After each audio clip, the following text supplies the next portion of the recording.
Good morning, students. Am I audible?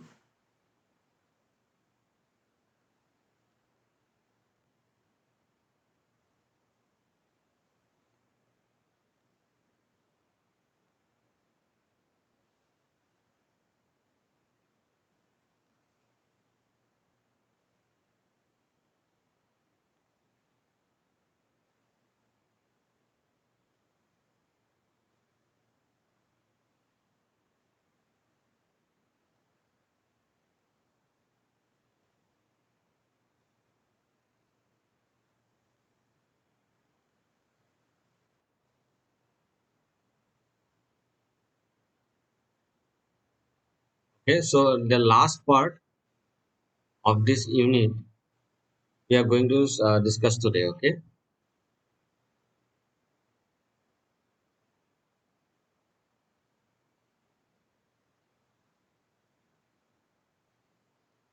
so we have already discussed what is mobile boundary channel. Okay, so in mobile boundary channel we have boundary erosion. Definitely, we have boundary erosion. That is why it is also called erodible channel. Okay, then we have sediment transport. We can say sediment transportation. And third one is your, it's not visible here, you can write it down, it's sediment deposition. Okay, so these are the three points we are going to consider for analyzing open channel flow for mobile boundary channel. Okay,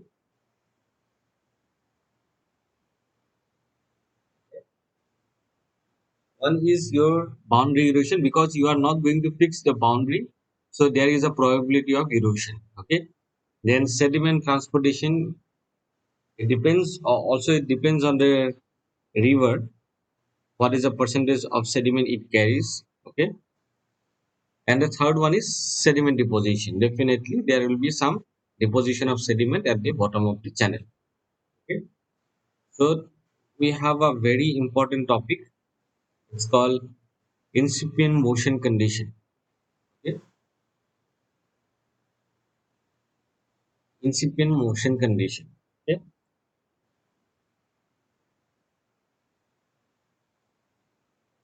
so this is nothing but it is a condition at which your sediment starts moving. Okay, after deposition of the sediment at the bottom of the channel, incipient motion condition is the condition at which your sediment starts moving. Okay? So you can see this is your side view and this is your cross section view. And the bottom of the channel, there heavy particles of the sediment is got deposited. Okay?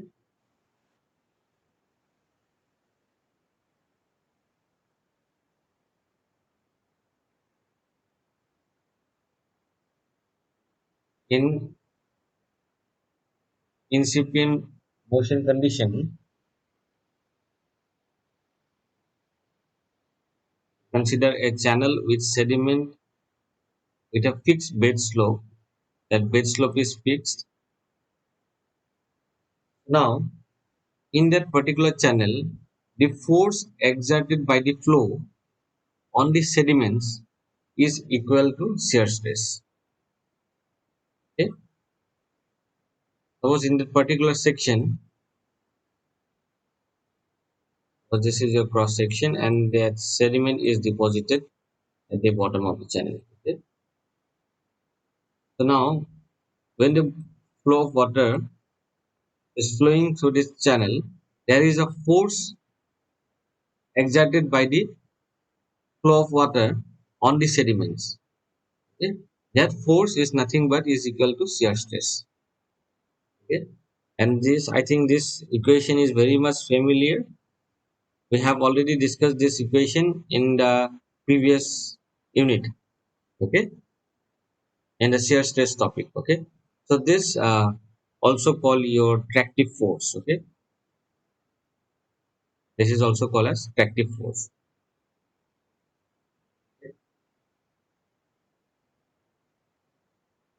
Okay? So the force exerted by the flow on this sediment is nothing but is equal to shear stress. Okay?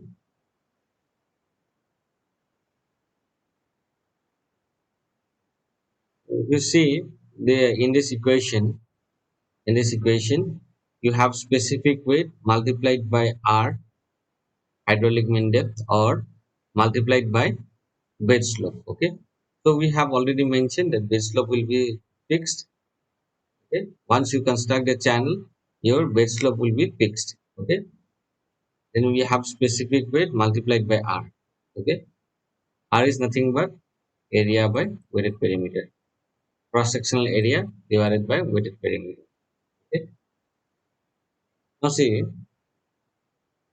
for different discharge through the channel the corresponding normal depth for uniform flow occurs. Okay, suppose the depth of flow here in this particular section, it depends on the discharge. If discharge is very high, then our depth of flow will be more, or if discharge is very less, we have a very low depth of flow. Okay, so if discharge is more, your depth of flow is also more. Okay, if discharge is less, your y value is also less. Okay, so if your y value is small, then our area is also small because area is a function of y. Okay, if y is small, then your area is also small. Then definitely your weighted perimeter is also small because it is also a function of y. Okay, so basically when you have a small discharge, your depth of flow is also very low, and at the same time your r value is also very low, or you can say small. Okay, and if your r value is small, then you'll be getting a shear stress or tractive force is very small. Okay, so it's all depends on the discharge. If discharge is high, then you will be getting higher tractive force, or you can say shear stress. Okay, if discharge is less, then you are going to get a small value, or you can say minimum value of tractive force or shear stress. Okay,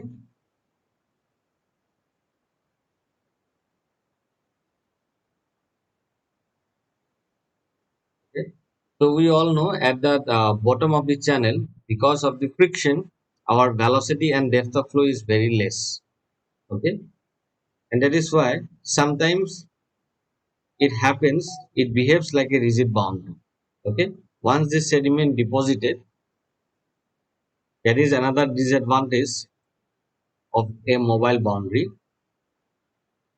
Once it gets deposited at the bottom of the channel, in due course of time you can see your bottom of the channel is changes to this.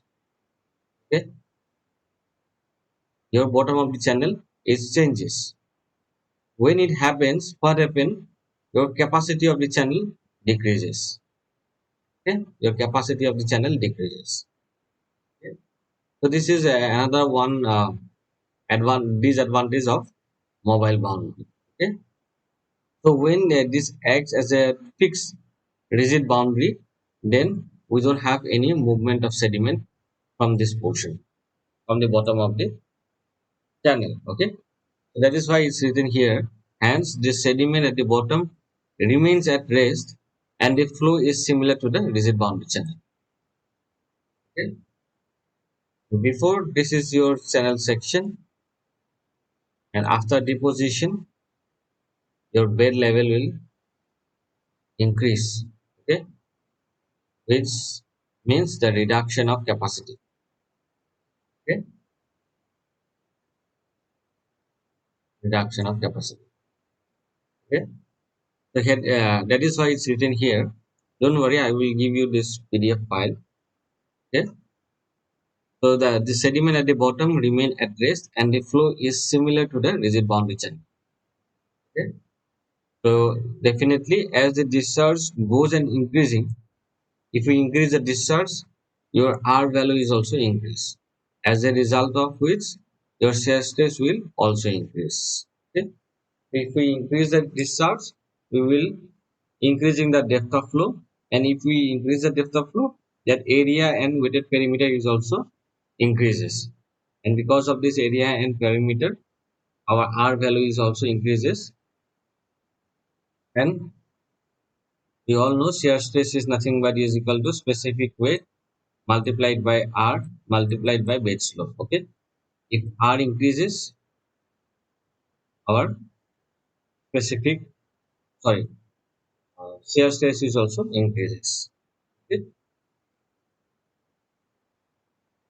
So at certain discharge, when you increase the discharge, at certain discharge, your sediment on the body starts moving. Okay, if you increasing the discharge, time come at that particular discharge, your sediment present in that particular channel or deposited in that particular channel, it starts moving. Okay, so that condition is your incipient motion condition. Okay, here it's written at certain discharge, sediment on the, or you can say bottom, starts moving, and the condition in which the sediment starts motion is known as incipient motion condition. Okay? Okay? And the velocity for that particular discharge is called critical velocity of flow or pickup velocity. Okay? Critical velocity flow or pickup velocity.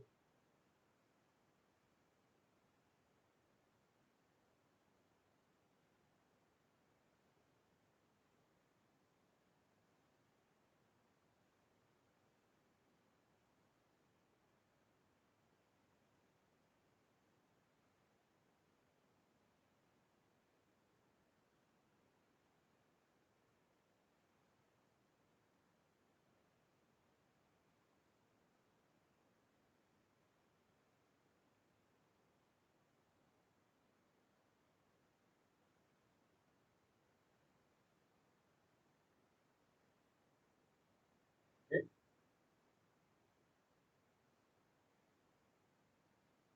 So now, so depending, next is depending upon the situation in the field, the incipient motion can be one of the following. Okay, so we can classify that incipient motion also. Okay, depending on the field condition. So first we have a single particle moving. Second is few particles moving, or third one is general motion. Okay, so we have three types. Okay, so now see, we are talking about sediments and it's got deposited. Okay, so there is a topic called types of sediments. So what are the different types of sediments is available inside the channel? Okay, basically we have three types. One, that larger diameter or heavier, it get deposited in the bed of the channel, and it also called as bed load. Okay, one, that finer, or you can say the diameter is little bit less than the bed load, is suspended in the middle portion of the flow. Okay, suppose this is your cross sectional, or sorry, it is the side view. This is the level of water here. This is the channel bottom. So that particular deposited at the bottom of the channel is your bed slope. Sorry, bed load. Okay, they are heavier particles, larger in size. Okay, then we have suspended load in between. Okay, so this size are little bit less than what is in the bed load. Okay, and that fine particles, it is in the top layer of the flow, that is also called as wash load. Okay, so at the very bottom part we have bed load, in between we have suspended load, and in the very top portion of the flow we have wash load. Okay,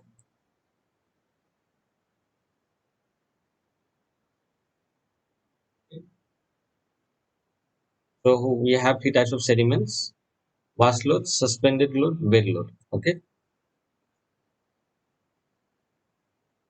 you can write down these definitions about bed load. It is the bigger and heavier part of the sediment on the bed, or you can say on the bottom of the channel.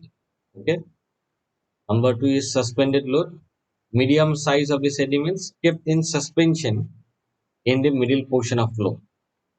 Medium size of the sediments kept in suspension in the middle portion of the flow. Okay. And the last one is vast load, finer parts of the sediments kept in suspension at the top layer of the flow. Okay.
Okay.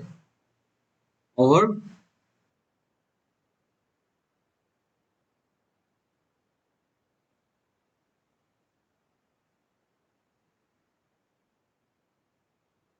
So now, how this bed load and suspended load and vast load moves. Okay.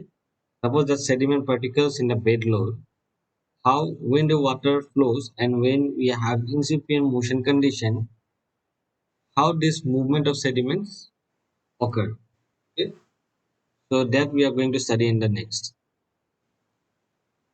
So definitely we have three. One is bed load, suspended load, and vast load.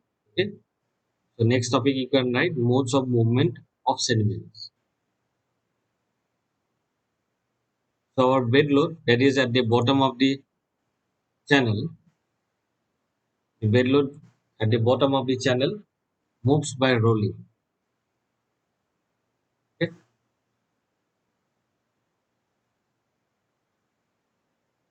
Moves by rolling. Okay. Next is your suspended load moves by skipping, or you can say by small jump. Okay. That is you can say by small jump. Okay. So your bed load moves by rolling bed load that is deposited at the bottom of the channel. Okay. Then in the middle portion we have suspended load that moves by skipping, or you can say small jumps. And your last one is vast load. Vast load it remains in suspension. Okay, remains in suspension.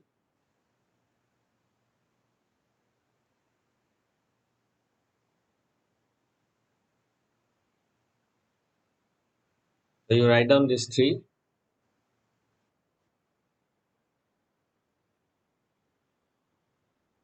So your that first case, that bed load, it moves by rolling. Okay? And that middle portion, that suspended load, it moves by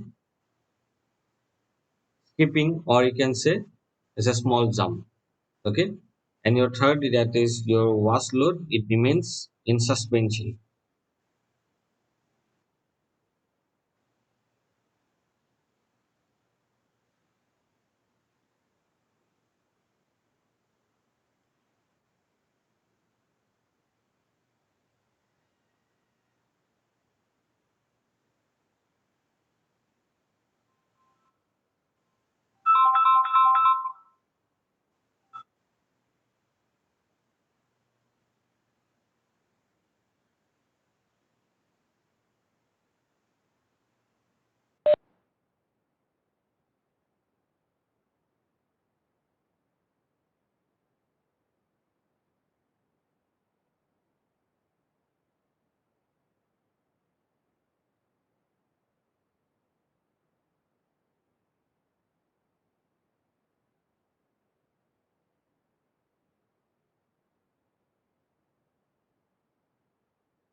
Over.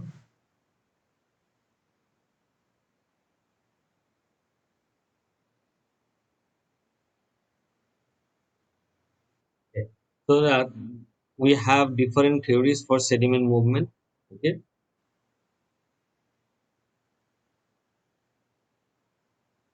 Some of these theories we have mentioned here.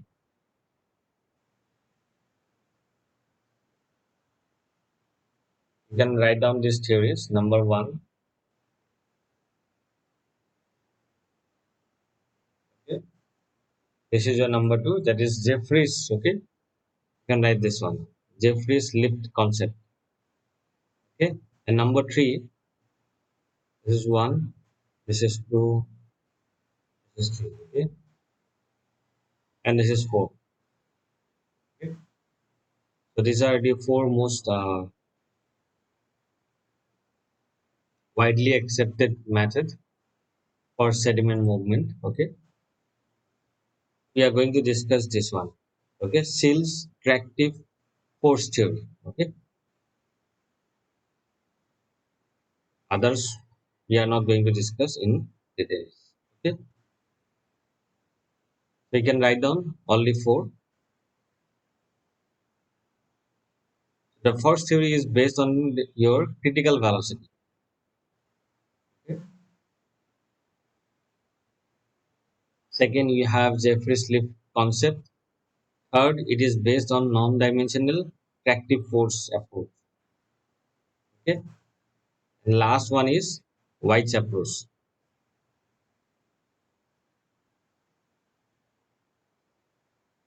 So it is based on the flow conditions, that is steady laminar or steady turbulent. Okay.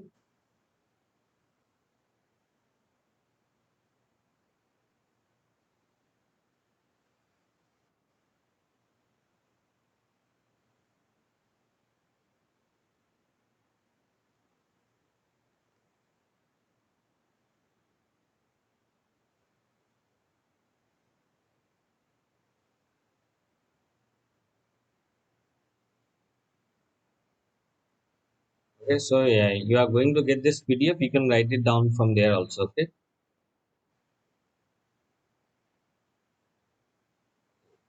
So this is very simple. This is your Seals tractive force theory.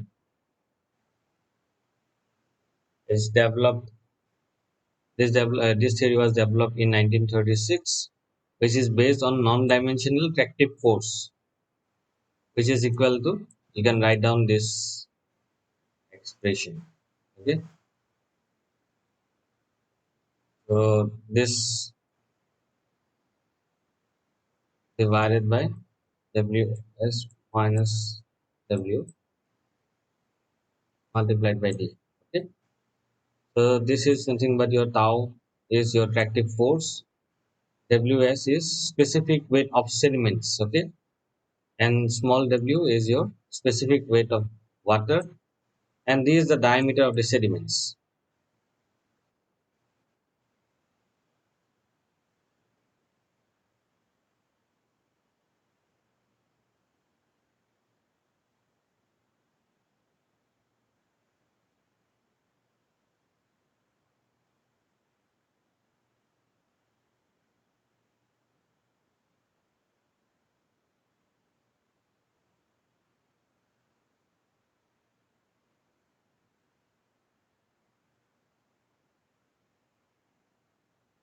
Okay.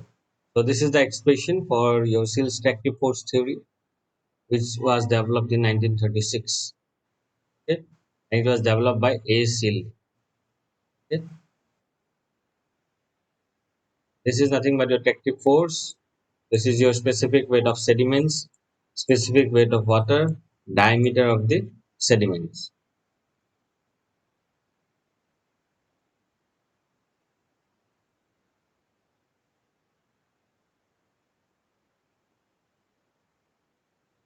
The Seals experiment function, which is a significant parameter in dead load transportation. Okay. And that in that particular experiment, that Seal is also observed that movement of sediments depends whether the particles or the sediments is submerged in the laminar sublayer or it is outside the or laminar sublayer. That means if it is submerged or not. Okay, that is also depend in plays an important role for in the movement of sediments. Okay, so that he did that experiment and come up with this expression, and during that experiment he also observed that the movement of sediments depends whether the particle or sediment is submerged or not. Okay? So here we ends this unit. Okay, this is a little bit theoretical portion we have about your sediment transportation, and so we are going to end this class here, and then after 5 minutes we will join again and we will start the next unit, that is your specific energy. Okay. We are going to stop end this class here, and with this class we also finish our unit 2. Okay, so we will move on to unit 3, that is a specific energy. Okay, because I think we will be having another class. So thank you, and meet you after 5 minutes. Okay.